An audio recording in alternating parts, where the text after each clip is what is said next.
Hello दोस्तों, मैं आप सभी को आइडियल स्टडी पॉइंट में स्वागत करता हूं। मैं दीपक सर आज आप सभी के लिए अंग्रेजी में सबसे महत्वपूर्ण टॉपिक टेंस लेकर आ गया हूं। ठीक है, तो मैं अभी आपको टेंस के बारे में अच्छी तरह से पढ़ा रहा हूं।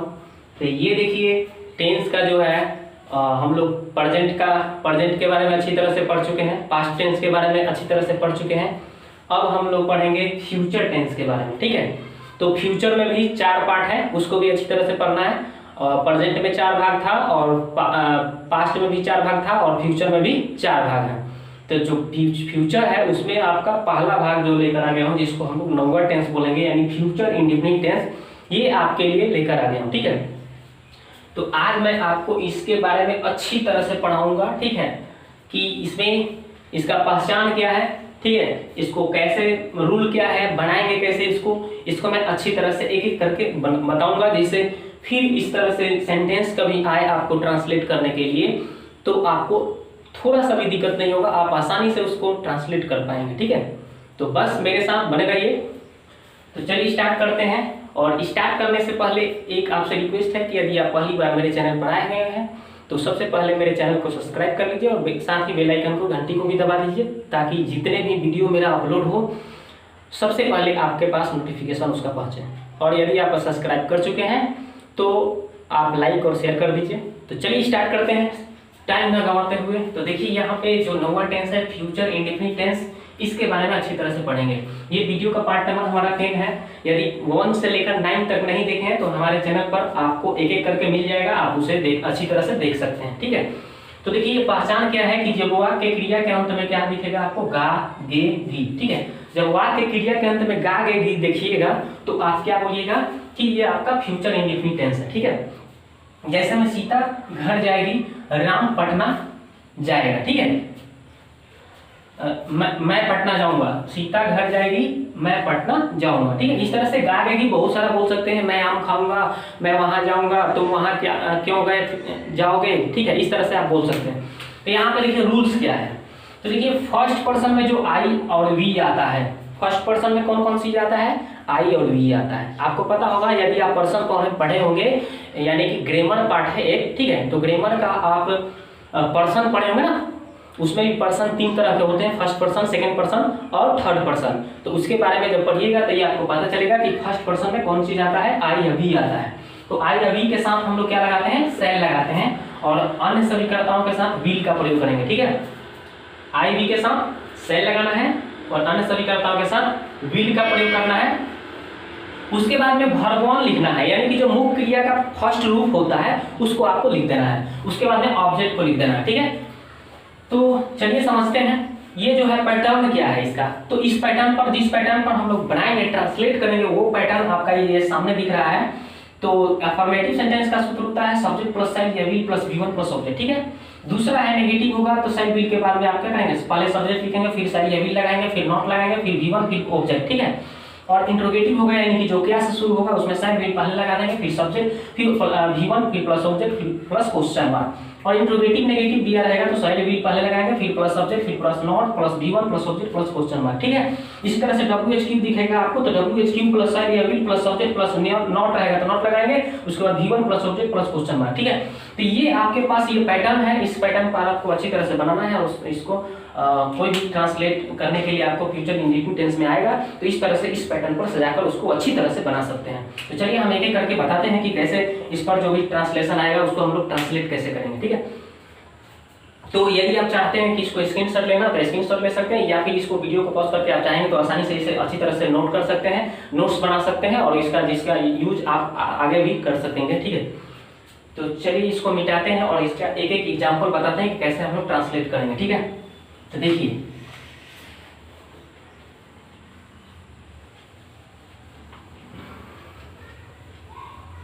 तो चलिए हम इस जो एग्जाम्पल लिए थे यही पहले हम आपको बताते हैं। ठीक है, जैसे यहाँ पर देखिए पहला क्या बोला है कि सीता घर जाएगी। तो सीता घर जाएगी कैसे बनेगा, सीता। ठीक है, मैं बोला था कि आई और वी के साथ, आई और वी के साथ आपको क्या जोड़ना रहेगा, सेल लगाना है।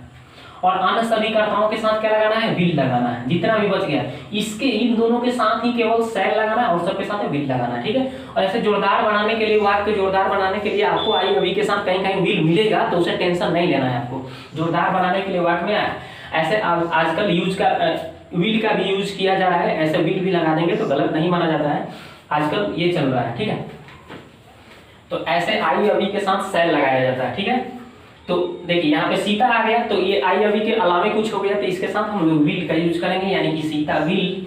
और देखिए सब्जेक्ट सीता हो गया, असाइल विल तो विल लग गया, उसके बाद वर्ब वन यानी कि जाना के क्या हो जाएगा, गो। ये जो गो है ये मुख्य क्रिया का ये पहला रूप है, यानी V1 कहते हैं। जो भी क्रिया होता है ना, जैसे खाना का ईट, पढ़ना का रीड, ठीक है ना, ये सब क्या होता है, V1 है। जो मुख्य क्रिया होता है ना, जो मुख्य क्रिया का रूप रहता है वो उसका V1 कहलाता है, ठीक है ना। तो ये गो हो गया, और टू कहाँ पे जाने की बात है, घर, द हाउस, ठीक है, बन गया। Sita will go to house, यानी सीता घर जाएगी। इसी तरह से देखिए इसको बनाएंगे, क्या है, मैं पटना जाऊंगा, आई के साथ क्या लगाना है, शैल। मैं अभी ना बताया कि आई अभी के साथ शैल लगाना है, आई, और उसके बाद मैंने क्या लगा दिया, शैल लगा दिया। उसके बाद में जाना का क्या होगा, गो, फिर टू, और फिर पटना का पटना लिख दीजिए, बन गया, ठीक है। ठीक है ना, कितना सिंपल है, आई शैल गो टू पटना, ठीक है। इस तरह से और बनाएंगे, जैसे और एग्जांपल लेते हैं, ये अफर्मेटिव सेंटेंस का हो गया, ठीक है। और भी एक एग्जांपल ले लेते हैं, जैसे मैं इतिहास पढ़ूंगा। जैसे मान लीजिए मैं इतिहास पढ़ूंगा, कैसे बनेगा, तो देखिए मैं इतिहास पढ़ूंगा, तो आई के साथ क्या लगाना है, शैल। आई मतलब सब्जेक्ट हो गया, शैल अभी तो शैल लग गया, V1 यानी कि पढ़ना का क्या हो जाएगा, रीड। और क्या पढ़ने की बात है, ऑब्जेक्ट क्या है, इतिहास। इतिहास के क्या लिखेंगे, हिस्ट्री, HISTORY, हिस्ट्री, ठीक है। यानी कि आई शैल रीड हिस्ट्री, यानी कि मैं इतिहास पढ़ूंगा, ठीक है। आशा करता हूं कि अफर्मेटिव सेंटेंस आपको समझ में आ गया होगा। अब चलिए नेगेटिव सेंटेंस को देखते हैं, ठीक है। तब नेगेटिव को देखते हैं, तो नेगेटिव में आपका क्या लगेगा, नेगेटिव में आपका लगेगा नॉट का यूज करेंगे, ठीक है ना। तो देखिए हम नॉट का देखते हैं, तो जैसे सीता खाना नहीं पकाएगी, सीता खाना नहीं पकाएगी, कैसे बनेगा, देखिए सीता लिख दीजिए, ठीक है। और सीता के साथ क्या लगाना था, विल, शैल, आई अभी के साथ शैल और सभी के साथ विल लगाना है, तो विल लगा दिए। और देखिए यहाँ पे सब्जेक्ट, उसके बाद शैल अभी तो विल लग गया, उसके बाद नॉट लगाना है ना, नहीं है तो फिर वर्ब वन यानी कि पकाना क्या होगा, कुक। और फिर ऑब्जेक्ट क्या है, खाना, खाना का क्या हो जाएगा, फूड, बन गया। Sita will not cook food, यानी सीता खाना नहीं पकाएगी। और भी नेगेटिव लेते हैं, जैसे लिखिए मैं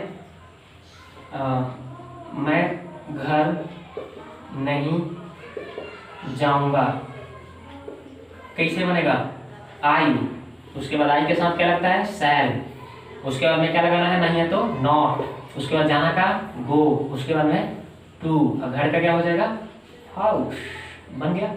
यानी कि I shall not go to house, मैं घर नहीं जाऊंगा। तो ये था नेगेटिव। एक और नेगेटिव आपको बता देता हूं, जैसे हम लोग आम नहीं खाएंगे, कैसे बनेगा, तो हम लोग कभी वी के साथ क्या लगाते हैं, शैल। आई वी के साथ शैल लगाना है ना, बताए हैं आपको। नहीं के लिए नॉट, और खाना के ईट, और क्या आम, तो ए मैंगो हो जाएगा। यहाँ पे ए मैंगो क्यों लगा, क्योंकि काउंटेबल नाउन है ना मैंगो, इसलिए ए मैंगो होगा। यानी कि we shall not eat a mango, यानी कि हम लोग आम नहीं खाएंगे, ठीक है। इस तरह से हो गया नेगेटिव। आशा करता हूँ कि आपको समझ में आ गया होगा। चलिए अब इंट्रोगेटिव देखते हैं, इसको मिटाते हैं। तो ये था अफर्मेटिव, समझ गया, नेगेटिव भी समझ गए। अब चलिए इंट्रोगेटिव समझते हैं, यानी कि जो बात क्या से शुरू होगा। जैसे मान लीजिए, क्या तुम आम खाओगे, आम खाओगे, कैसे बनेगा, क्वेश्चन मार्क। तो देखिए शुरू में क्या आ गया ना, तो क्या लगाना था आपको, शैल विल पहले लगाना है। तो तुम के चलते क्या लगेगा, यहाँ पे विल लगेगा, विल, तब यू हो गया ना सब्जेक्ट, फिर V1 यानी कि खाना का क्या लिखेंगे, इट, फिर ऑब्जेक्ट क्या है, आम, तो ए मैंगो हो जाएगा, कंटेबल नाउन है मैंगो, इसलिए। तो will you eat a mango, क्या तुम आम खाओगे। इसी तरह से मान लो, क्या तुम क्या तुम घर जाओगे, घर जाओगे कैसे बनाएंगे? इसी तरह से शुरू में क्या आ गया ना, तो हम इसके साथ क्या लगाएंगे, शुरू में विल का यूज कर देंगे, विल, तब तुम का अंग्रेजी यू, और फिर जाना के क्या हो जाएगा गो, तब घर जाना है तो टू हाउस हो गया ना, बन गया। क्वेश्चन मार्क लगाना होगा क्योंकि सवाल पूछ रहा है क्या तुम घर जाओगे, क्वेश्चन मार्क होगा, ठीक है ना। तो यानी will you go to house, यानी कि क्या तुम घर जाओगे। तो आशा करता हूँ कि ये आप इंट्रोगेटिव सेंटेंस समझ गए होंगे। अब चलिए इंट्रोगेटिव नेगेटिव देखेंगे, इसको मिटाते हैं। इंट्रोगेटिव आप समझ गए होंगे, इस शुरू में क्या रहेगा तो कैसे बनाएंगे। अब चलिए इंट्रोगेटिव नेगेटिव समझते हैं, यानी कि शुरू में क्या है बीच में नहीं रहेगा तो कैसे बनाएंगे। तो क्या तुम घर नहीं जाओगे, नहीं जाओगे कैसे बनाएंगे। तो शुरू में क्या आ गया ना, तो विल पहले, तब तुम का अंग्रेजी यू, नहीं के लिए नॉट, फिर जाना है गो, तब कहाँ जाना है घर, तो टू हाउस, ठीक है, बन गया टू हाउस। यानी कि will you not go to house, क्या तुम घर नहीं जाओगे। क्या सीता पटना नहीं जाएगी, नहीं जाएगी कैसे बनाएंगे इसको। क्या सीता पटना नहीं जाएगी कैसे बनाएंगे। तो देखिए इसको कैसे बनाएंगे, शुरू में क्या आ गया, तो सीता के साथ क्या लगता है विल लगता है ना, विल पहले लग गया, सीता का लिख देंगे, फिर नहीं है तो नॉट लगाएंगे, फिर देखिए जाना का गो हो गया, फिर टू, फिर क्या हो गया पटना का पटना, और क्वेश्चन मार्क, यानी कि will Sita not go to Patna. सूत्र पर देखिए ना, पहले साइड विल लगाना था, देखिए मैंने पहले से विल लगा दिया, सब्जेक्ट भी लिखना है सीता का लीजिए, फिर नॉट लगाना था, देखिए नॉट लगा, ठीक क्या वर्ब नहीं जाना के गो हो गया, और फिर उसके बाद ऑब्जेक्ट क्या है पटना, तो टू पटना लिख दिए, यानी कि will Sita not go to Patna. यानी कि ऐसा करता हूँ कि आप समझ गए होंगे इंट्रोगेटिव नेगेटिव। अब चलिए WHQ को देखते हैं, चलिए WHQ कैसे होगा उसको समझते हैं। तो WHQ कैसे सूत्र दिया है इसको समझते हैं, इसको मिटा देते हैं। चलिए अब चलिए WHQ का सूत्र क्या जा रहा है कि बीच में जब कब कहाँ कैसे लगा रहता है, जैसे तुम कहाँ जाओगे, तुम कहाँ जाओगे, वह क्या खाएगी, वह क्या खाएगा चाहे, ठीक है,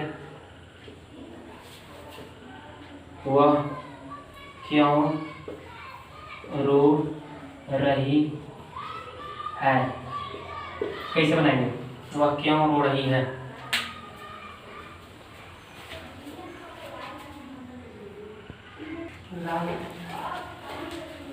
तो अब देखिए दोस्तों WHQ को कैसे हम लोग ट्रांसलेट करेंगे बिल्कुल आसानी तरीके से। तो देखिए तो यहाँ पे जैसे कि वर्ड हो गया तुम कहाँ जाओगे, तो बीच में कहाँ आ गया, तो कहाँ क्या है WHQ है, तो WHQ कहाँ का अंग्रेजी क्या होता है WHERE, वेयर हो जाएगा। फिर उसके बाद में WHQ के बाद में शैल या विल लगाना है, तो तुम के साथ क्या लगता है विल लगता है, तो विल लगा दीजिए। फिर देखिए सब्जेक्ट, सब्जेक्ट क्या है तुम का लिख दीजिए यू।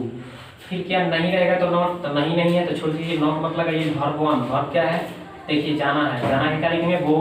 फिर देखिए ऑब्जेक्ट है नहीं है तो छोड़ दीजिए, फिर क्या लगाना है आपको क्वेश्चन मार्क, बन गया। यानी वेयर विल यू गो, यानी तुम कहाँ जाओगे। इसी तरह से इसको तुम क्या खाओगे, तुम क्या खाओगे, बोले वह क्या खाएगा, वह क्या खाएगा है तो वह क्या है ना, तो क्या का अंग्रेजी पहले क्या लिखेंगे हम लोग व्हाट लिख देंगे, ठीक है व्हाट। और फिर क्या लगाना है आपको WHQ के बाद शैल या विल, तो वह के चलते क्या लगेगा यहाँ पे विल लग जाएगा। फिर वह का अंग्रेजी क्या लिखेंगे ही, फिर खाना का क्या हो जाएगा ईट, ठीक है क्वेश्चन मार्क, यानी कि व्हाट विल ही ईट, यानी कि वह क्या खाएगा। इसी तरह से वह क्यों रो रही है, वह नहीं वह क्यों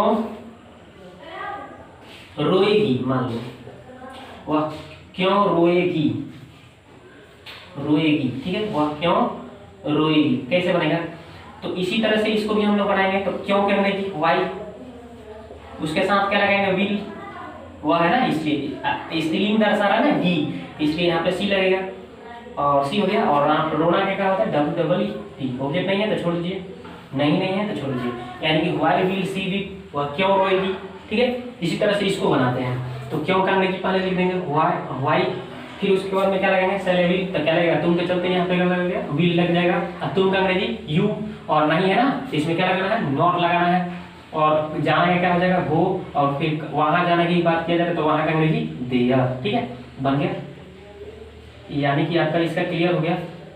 तो देखिए क्या हो गया why will you not go there, ठीक है why will you not go there. तो ये हो गया क्लियर इसका।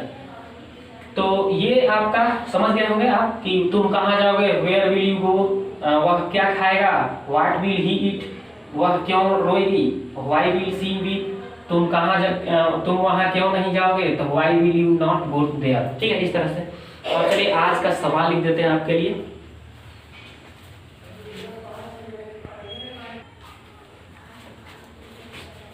तो ये रहा आपके लिए आज का सवाल, जिसका जवाब आपको कमेंट बॉक्स में देना रहेगा। ठीक है, तो यदि आपको अच्छा से समझ में आ गया होगा तो हमें उम्मीद है कि आप इसका कमेंट बॉक्स में ज़रूर इसका जवाब देंगे। ठीक है, तो हमें आपका जवाब का इंतज़ार रहेगा। और वीडियो को देखने के लिए आपको बहुत बहुत धन्यवाद। फिर मैं अगले वीडियो में मिलता हूँ।